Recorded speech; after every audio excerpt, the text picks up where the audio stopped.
Welcome to another edition of the Chicks on the Right podcast. Very, very excited because we have with us this week as our special guest, author, podcaster, former Navy SEAL sniper, jack of all trades, really, Jack Carr. Jack Carr, thank you so much for being with us. Thank you so much. Great to have you. This is awesome. We're already having so much fun. I love it. Really appreciate you guys coming on. Well, first and foremost, we're going to ask you some questions about your new book. And this is, correct me if I'm wrong, but this is the fifth in a series of 5.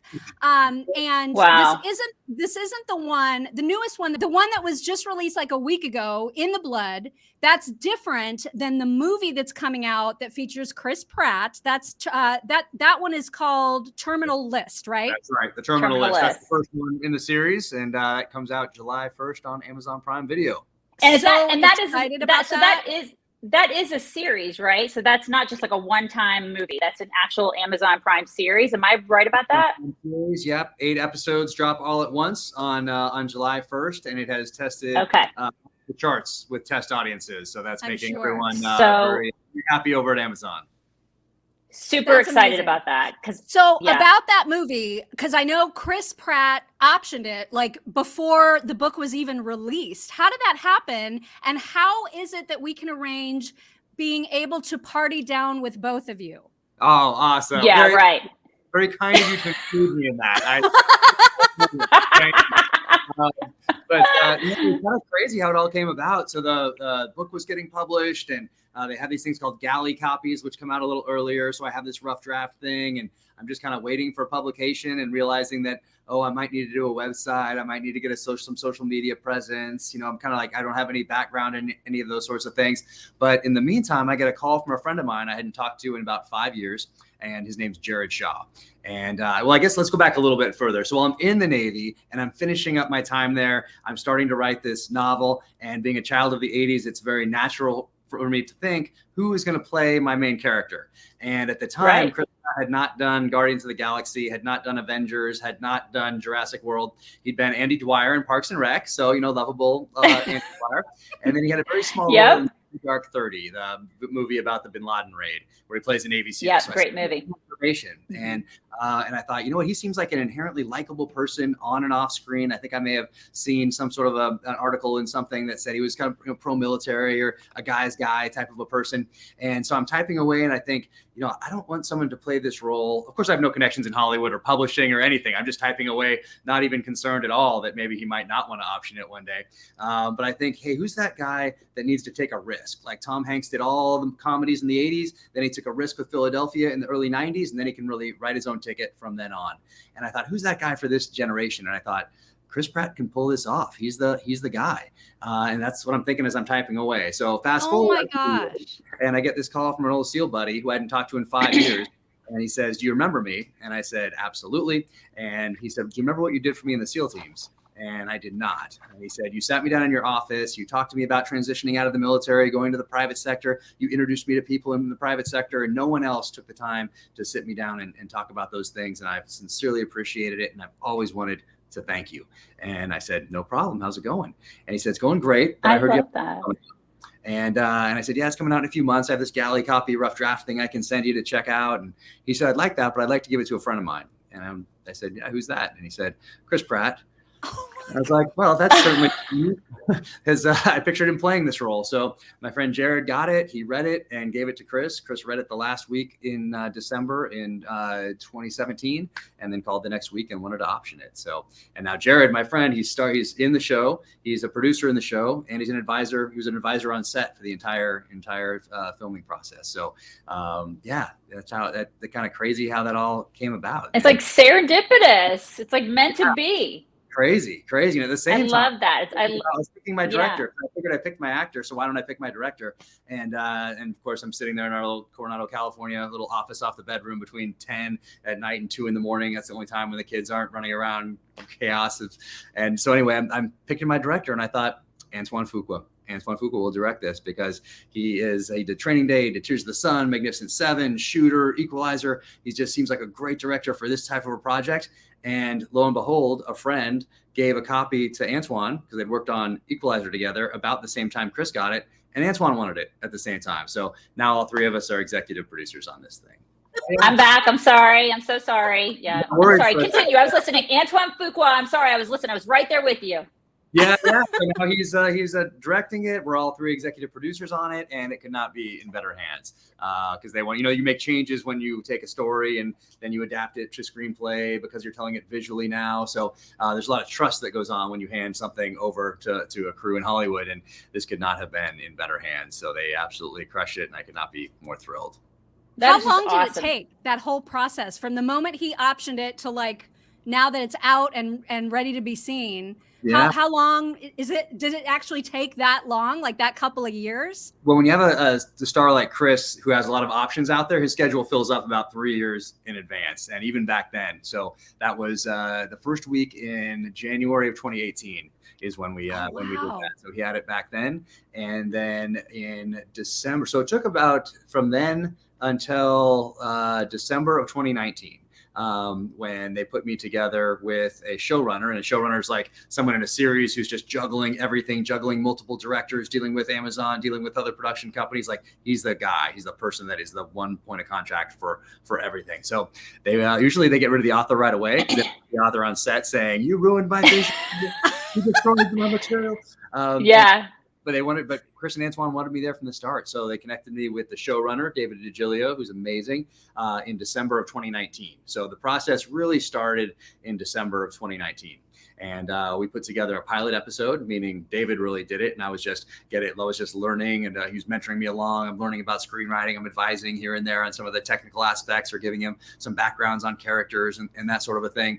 And then we finished that. And then Chris and Antoine and David DiGilio, the showrunner, they shopped it around and took it to Amazon and Netflix and Hulu and Apple and all these streaming services.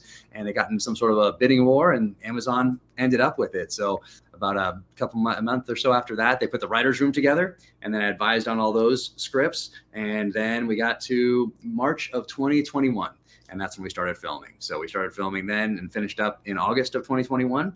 And then it went into post-production really until just a couple weeks ago. And all the episodes get locked. And then here you are. Yeah. Yeah. So it was cool to see that. That's so cool. Process. And it was being on set was like a reunion. We had a lot of SEALs involved, so it was like a special operations reunion that I was there, which was much to the chagrin of the COVID police that they had on set there trying to keep up. I bet it wasn't like a Tom Cruise set or anything like that. Yeah, where it was like complete lockdown. You couldn't do anything. But I was going to ask you about like character development, which is, because you talk about being on set and having some control over like your characters and because I bet that is kind of weird. They probably don't want the author on set in a lot of films and stuff like that. But when it comes to character development, like Mock and I, we've written one book, so we are total underachievers. And I can tell you that one book was completely exhausting, Jack. Like I never want to write another book again because I'm still exhausted, and it was in 2014. So I bow down to you for writing all these books. But obviously ours was nonfiction and not fiction. And so when you do character development, do you pull from your own life and from experiences in your life? Because if I had to write about like an evil character, I would totally pull from like an old ex-boyfriend or something. And that's what I would do. I don't know about you. Do you do that?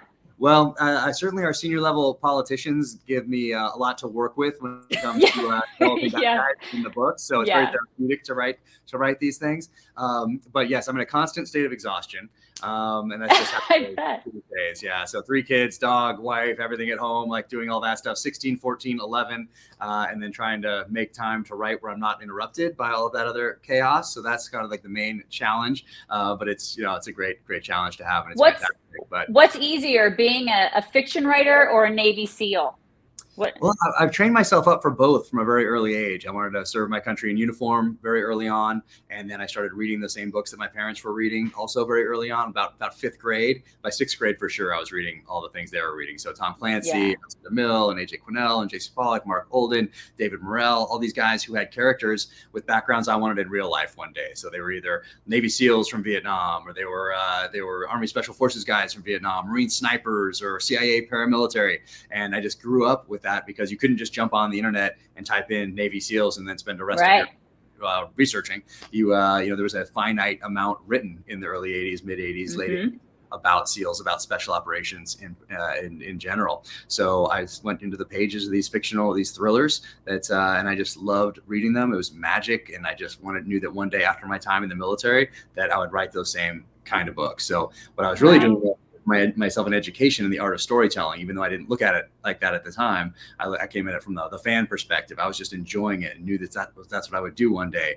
But really what I was doing, unbeknownst to me at the time, was that I was getting this education. And then I'm also still studying the nonfiction stuff. So I'm studying history of warfare, terrorism, insurgencies, counterinsurgencies, anything that I could do to make myself a better operator in the SEAL teams, a better leader in the SEAL teams.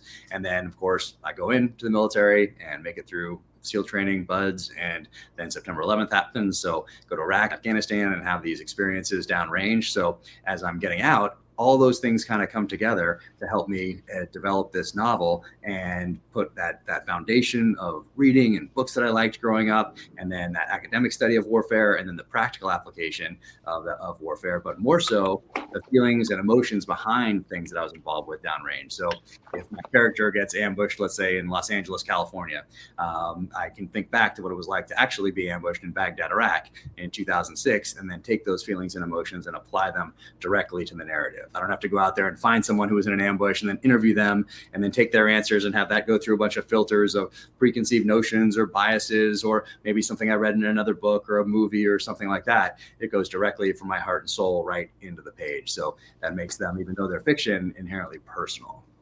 And you've landed on like your character, right? Like your protagonist is obviously a huge successful guy for you and this book series.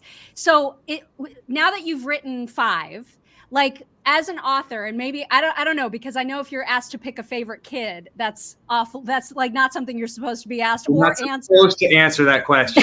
Do you have a favorite one of your series, or would you even say?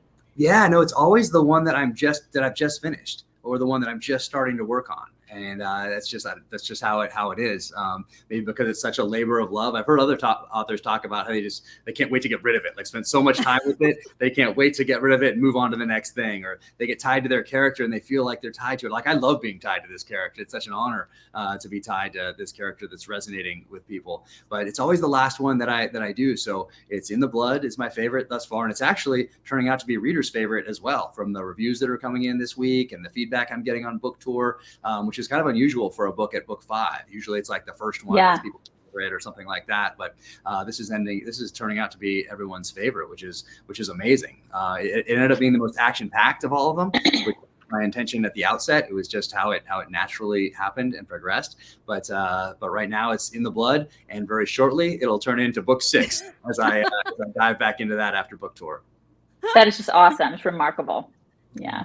So do you want to shift gears a little bit, Mary? Do you think we should? Because I'd love to get your perspective. Because I read that your grandpa served in World War II. He was a Marine aviator, correct? Is that correct? I don't want to get that. Look at you guys, man. Well, I don't want to get there. Listen, we never want to get grandpas wrong, so I don't want to get that wrong.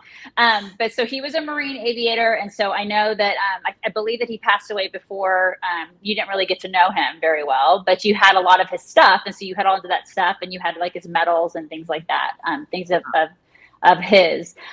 So a lot of what you did was based on what he did. And I know that just the military service was in your blood. So you wanted to serve, and then you wanted to write, which I think is fantastic.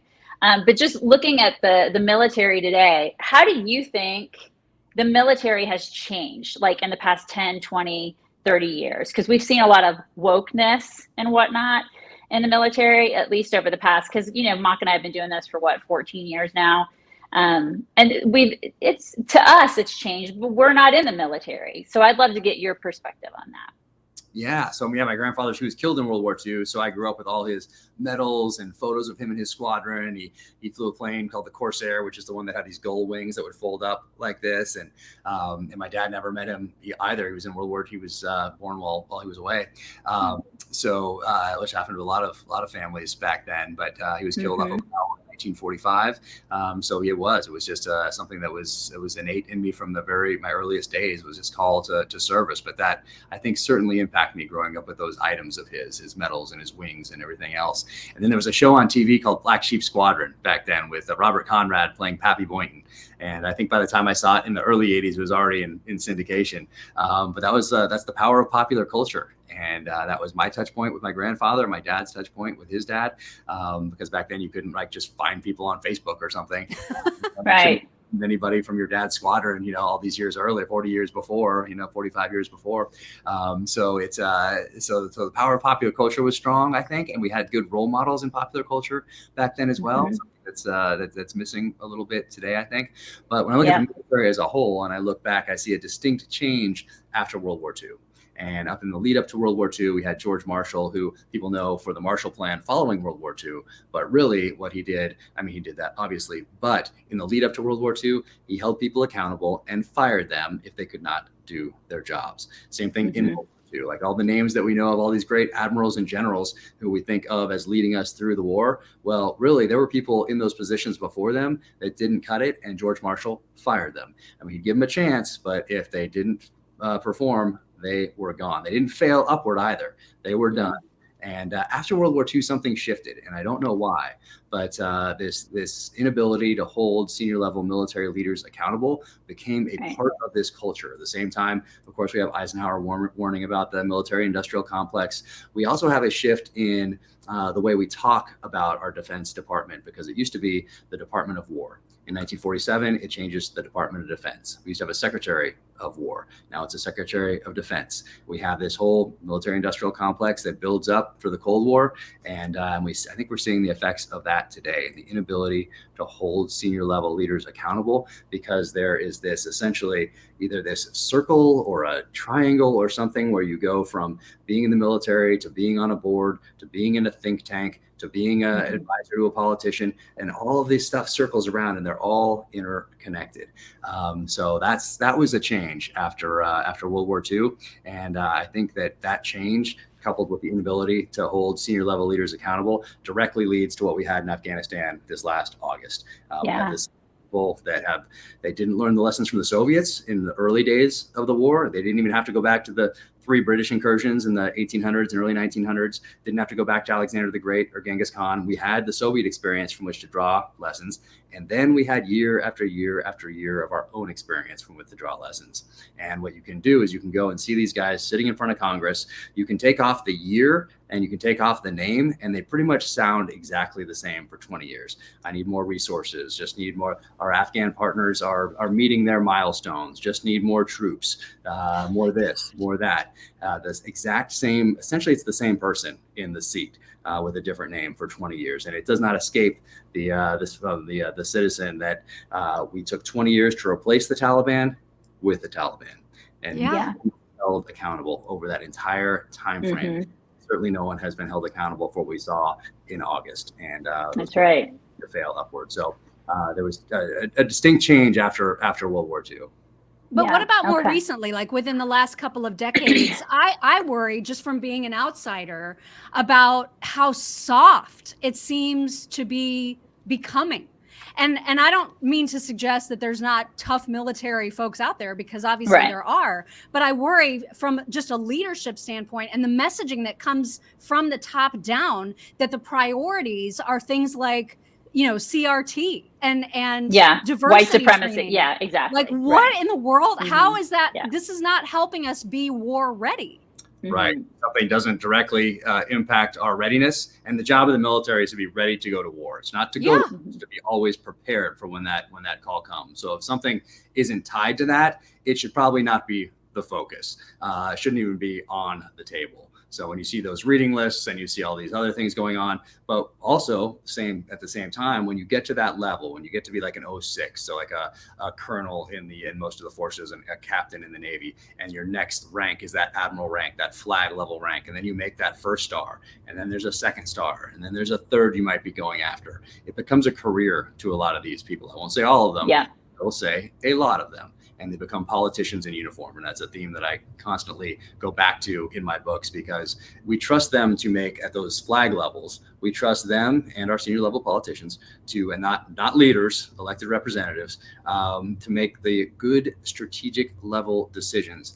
And they have not, time and time again. And if we at the tactical level, so down here where the rubber meets the road, essentially, if we had made some of those types of decisions down at this level, for sure we are being held accountable. We're holding ourselves accountable, but we would be kicked out of the military, probably court-martialed, sent home.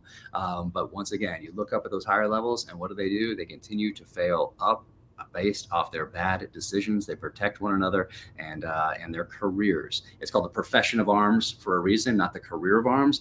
But at some of those senior levels, it starts to shift a little bit, and then they become politicians in uniforms, and it becomes a career, not a profession.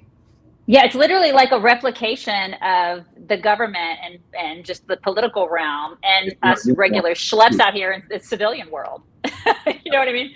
So we can relate to that, even though we're not in the military, because we see it every day in our everyday lives. You know, the whole non-accountability thing is what I'm trying to get at.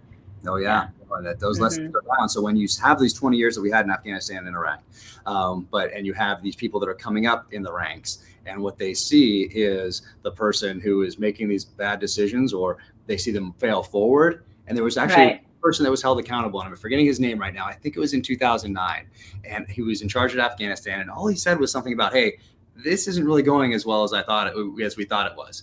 He was moved aside about 2 months later. And it's highlighted in the Craig Whitlock book, The Afghanistan Papers, where interesting back, and they were interviewed in interviews they thought were going to remain secret. But through 2 Freedom of Information Act lawsuits, those were made public. And so Craig Whitlock takes what they were saying to Congress and what they were saying in these classified interviews, and they are 180 out from each other. So we have these guys, proof of them lying to Congress, lying to the American people, but worst off, lying to their troops by so I highly recommend everybody read that book for a look inside our senior military leaders. Or just read in general. People need to read more in general, Jack. Oh, yeah. I mean, stop tweeting and start reading. Right. Future generations. Yes. Most people are just hitting that retweet button, and off it goes. And the person that tweeted the original one also did not put the requisite time, energy, and effort into studying whatever issue it was. So what we owe future generations, really, it's not for us, it's for this next generations, it's for us to safeguard those options, those freedoms, and those opportunities that we have, is to go back in the pages of the history books, take a breath, take some of those lessons, realize why we have these options and opportunities that we do, appreciate everything that was sacrificed for us from the inception of this country up until today, whether risked it all for us and made it back, or someone sacrificed it all and never came home. Well, we owe them at least going into the pages of those books, doing that study, and then making decisions based on what's best for future generations, and safeguarding these freedoms rather than undercutting it, eroding them, and in some cases trying to take them away actively. So it's a tough time, because social media does not play into the hands of someone that needs to put in research and be thoughtful, maybe have a respectful discourse so that the best ideas filter to the top in the marketplace of ideas. Instead, we have cancel culture, and we have censorship, and we have those people who were the traditional guardians of the First Amendment now actively calling for censorship, reporters, newspaper editors, magazines, authors, even lawyers, people that would stand up and say, I am going to die for your right to say what you're saying, especially if you disagree with me. That used to bind us all together as Americans, regardless of what you thought of the Second Amendment or whatever else was going on. But the First Amendment used to bind us all together, and now even that has been weaponized. So it's certainly a tough time for the nation. It's terrifying. Yeah, it's terrifying. Yeah. I have 2 questions for you that are utterly unrelated to each other. And this first one is really, really dumb. I'm just warning you, it's really dumb. But Amy Jo and I have a history, a bit of a dramatic history, if you will, with Wikipedia, because we had a Wikipedia page, and then it was taken down by Wikipedia because they claimed that we are not notable enough to be on it. But I noticed that you don't have one. And so I'm not trying to stir up drama. I'm just wondering if there is a story there, because that's really unusual for someone with your level of success. So what is the deal? I don't know. Yeah, why don't you have it? What is that? I don't know. I'm gonna look into it. You need to look into it. Yeah, and it should say Jack freaking Carr. All right, I think we can do that. I think I mean, come on. Yeah. I like it. That's fantastic. I don't know if Wikipedia is gonna be thrilled about that middle name, but we'll see what we can do. I mean, that's crazy to me that like you could not be found. Well, it just shows you how stupid Wikipedia is, Ma. Well, Come on. exactly. They're so dumb. It's run by liberals. I'm just saying. But it's like two people with cats. I mean, it's just so stupid. Anyways, you should be in Wikipedia. Well, thank you. Really I appreciate that support. I'm going to make that my. I mean, it's not that my support matters to you, but I just think the whole thing is stupid. It certainly does. And that's one of the good things about social media that I actually like about it is that I get to say thank you to people who take a risk on me as a new author and then tell a friend, because back in the day, the only time you got to say thank you to your readers were on book tour, maybe at a book fair. Yeah. Maybe if you had like one morning show interview back in the day or something like that. But now I can do it every single day when someone reaches out and says, I love your book and I told my friend and they're reading it now and they told their dad. That is really cool. That is, yeah. You're right. Really like to do that. So that's one of the things. And I try to put as much thought into any Instagram post as I do into any blog article as I do to any sentence in the book, because people are trusting me with their time and they're never getting that time back. So that's our positive spin on social media too. I mean, we've built a community of these amazing people. We're sort of like the misfits of conservatism out here in this weird space of social media. And that's what we're most proud of, is like these crazy band of awesome misfits, right? And so and we love that because we get to just be with the people. You know, we love all of our people, and if it wasn't for social media, that would have never happened. It just wouldn't have. And so we have to be grateful. I get mad at Wikipedia and I get mad at some of the social media stuff, and Twitter I think is the 13th circle of hell. I really do think it is. Really but on Twitter and comments on YouTube I think are the worst. I don't even read. Yeah, they're pretty bad. But I mean, you have to be grateful, right? Because it brings you it is a wonderful forum sometimes. It really can be, to put you in touch with some amazing people. And people can use it for evil. You can use it for good, like you guys. Right. Yes. Right. Okay, so one more question. This is the one where if I'm getting too personal, just tell me to back off, okay? But I am already. Uh-oh. I'm afraid. I'm afraid, Jack. He's doing the swiping, like he's trying to swipe himself off screen. You swipe the producer away. You're swiping everybody right off the screen. So what is it? You mentioned your family earlier, and I am the mom of a severely disabled boy. And so I saw that part of your story includes a handicapped child as well, a special needs child as well. And you don't need to divulge details about that. And that's a personal thing. But I'm really curious about a couple of things. First of all, the Ross Perot connection. Yeah. And then secondly, what you would say to other parents of disabled kids about how you've coped, how to cope. Yeah, no, I'm more than happy to and comfortable talking about that because it's such a central part of our lives. You know, I don't lead with it usually unless it comes up naturally. But so our middle child has a global developmental disability, manifests itself, everything mentally, physically, but we didn't know what it was, and no one could diagnose it in the military. In the military circles, we went up to Cedars-Sinai, they couldn't figure it out, so we just didn't know, what was going on, and obviously something was not right, and so there's all these different diagnoses that were coming in, but they just didn't quite fit. And then a friend of ours told one of Ross Perot's financial advisors about it. I think this is 2014, I think. And so we have no diagnosis, essentially. It's really being really tough on the family, not being able to pinpoint it to something. And this friend told this Ross Perot's financial advisor. He walked into Ross Perot's office and, "Hey, sir, I think you might want to hear about this." And I think he printed off an email and handed it to Ross Perot, and Ross Perot says, "Get him on the phone." And so I get a call out of the blue from Ross Perot, and I think December of 2014. I'm still in the military at the time, and he sounds exactly like Dana Carvey impersonating Ross Perot on Saturday Night Live. I mean, to a T. And he tells me, "We're gonna fix your son," he says, and he's like, "Oh my God." go and we're gonna fix him. And I was like, what's going on? And about a half hour later, his lead doctor called from Southwestern Medical Center and says, hey, I know Mr. Perot just called and said that he's sending the jet tomorrow. We won't send it tomorrow, but we will send it in about a month. And in the meantime, send us everything you have on your son, everywhere you've been, all the medical records, and we'll put a team together of genetic specialists here at Southwestern Medical Center, and we'll see what we can do. And so we sent everything in, and sure enough, they sent the G550 out for us, and we got the nurse on board. And I think Ross Perot did this for a lot of people. He just helped so many people behind the scenes. You know, he'll never didn't want any credit for it. Just wanted to help, particularly military families. It's something he was very passionate about. And so we flew out there, and there's the car waiting for us, and off we go to the hotel, and then we go meet Ross Perot. And at the time, he's on the Dell campus, and he has a museum of single thing that he has ever collected over his entire life, which is a lot of stuff. It was awesome. And he gave us a personal tour of it, and he gave our little guy a high five, and we had yogurt together in his cafeteria. Oh my gosh. That he would do his paper route with when he was a little kid, and his first vehicle, which was obviously a couple years old. It was just fantastic. But they put a team of genetic specialists together and did a bunch of tests, and then we went home. And about a month later, they called and said, "Hey, we found there's a genetic specialist in the Netherlands who just discovered the specific genetic mutation that matches your son's." And oh my gosh! Oh my gosh! They had a gene sequence attached to it. Now it has a name of the team that they're very long names from the Netherlands that discovered it.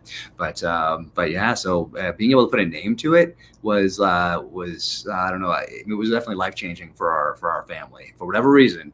I mean, nothing changed as far as long-term what we need to do and how we need to take care of him with 24/7 full-time care forever.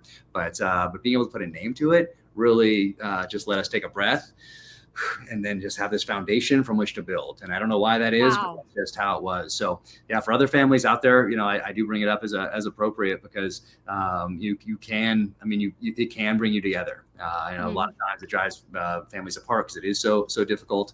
It's just stressful. There's financial burdens and all this sort of thing. So there's extra stressors in there, but it can also bring you together as a family. So and that's what it's done for us. It gave me a mission. Like my passion is writing, my mission is taking care of my family. I put those together, and that makes my purpose going forward. So and he's a sweet little guy. He's a sweet little guy. So has a great disposition, but he certainly has a lot of work. But now we have some help now. So that's yeah. Well, that's amazing story. I couldn't quite, I was looking all over the place online trying to figure out, okay, but what did Ross Perot do exactly? I couldn't get, and I was just dying to ask you. So thank you. He's amazing. And then I went back on the book before he passed away. I was on my first book tour, and I went back and saw him, and he still had our son's picture on his desk. Oh my gosh, my heart. Oh my gosh. Oh my gosh. Wow, that's amazing. Yeah, amazing story. I love that story. For so many different people. I think he helped so many people, and we'll never know how many, but that's just so sweet. Frequently. Yeah. What a lovely Jack story. Carr, really amazing. You've been an amazing guest. People can find you at officialjackcarr.com. They need to get their hands on your newest book, In the Blood. They need to be watching The Terminal List with Chris Pratt. And looking forward to your 6th book about this character. Yeah. That's going to be Jack, really exciting. Stop being such an underachiever, okay? I know, God. For real. Yeah, I need to get a little less sleep. I need to get a little less sleep and put in some more work hours. Yeah. I mean, come on. Get it together, Jack. Thanks for the inspiration. Get it together. Yeah. Thank you so much. You've been a joy. Thank you. Thank you, guys. Thanks for all you do. Take care. You bet. Appreciate it.